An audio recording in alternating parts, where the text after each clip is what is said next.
Hey everyone, welcome back to our Apollo series. In the last video, we got our development environment set up. Now it's time to dive into the core concepts that make Apollo work.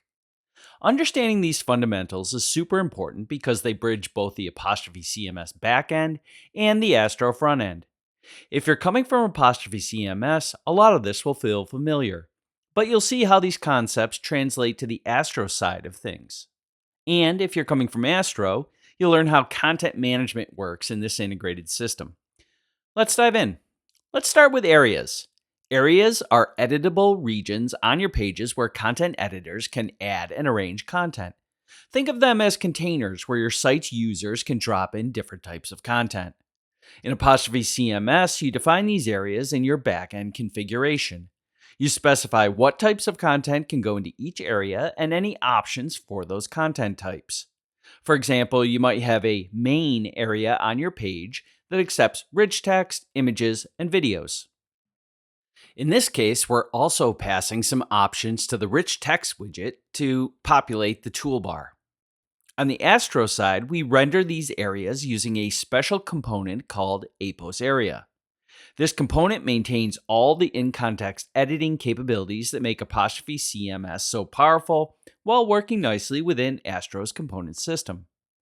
The beauty of this system is that the content editors get a seamless experience. They can click directly on an area, add widgets, rearrange them, and see their changes instantly, all without having to navigate to a separate admin interface or fill out abstract forms. Areas can contain any number of widgets, from simple text blocks to complex layouts with their own nested areas. This nested structure lets you create really flexible page designs while maintaining a logical content hierarchy. Next up are page types. Page types are basically different templates for various purposes on your site. You might have one page type for your homepage, another for general content pages, and yet another for your blog posts.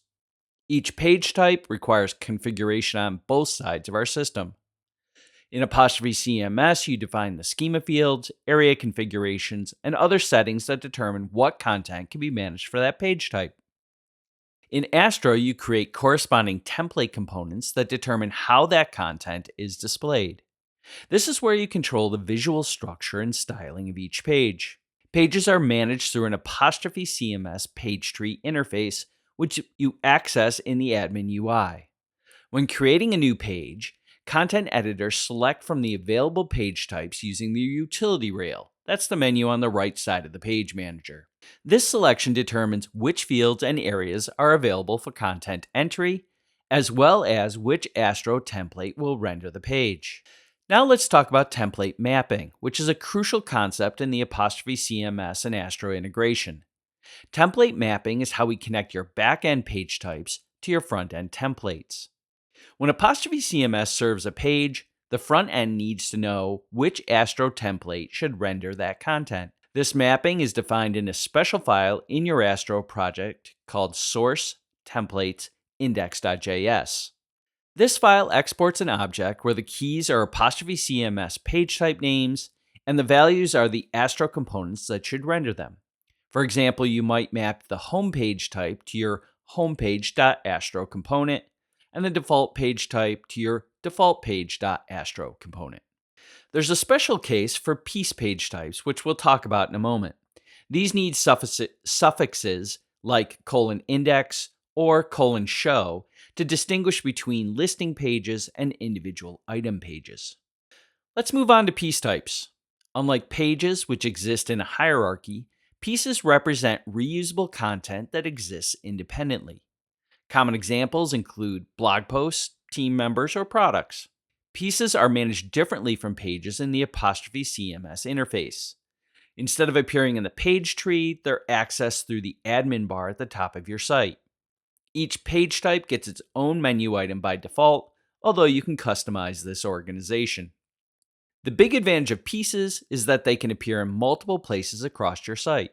For example, a blog post might appear on your main blog page, in a featured post section on your homepage, and in a related articles list on other blog posts. Like page types, piece types require configuration on both sides of our system.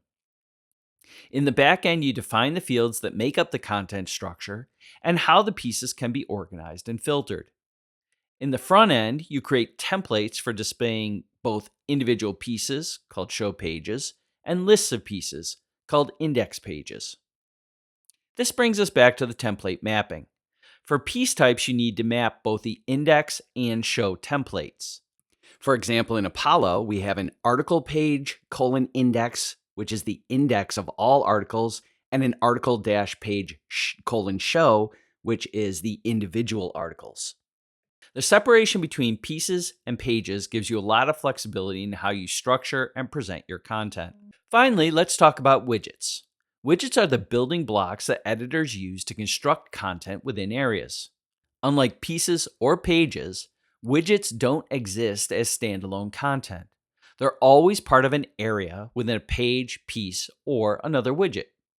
Each widget type provides a specific content structure and functionality, like rich text editing, image display, or content layout into rows. Widgets appear on the page as distinct components that can be added, removed, reordered, and edited. Each widget type requires two key components: a back-end module that defines the widget's schema fields, any server-side functionality, and configuration options. And second, an Astro component that determines how the widget renders on the front end and handles any client-side interactivity.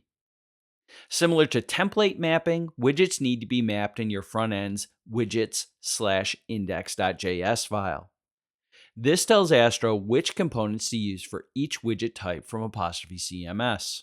Core widgets from ApostropheCMS, like the rich text widget, should be prefixed with @ApostropheCMS in your mapping, while project-level widgets don't need this prefix. Now that we've covered the basic building blocks, let's talk about the typical development flow when working with Apollo.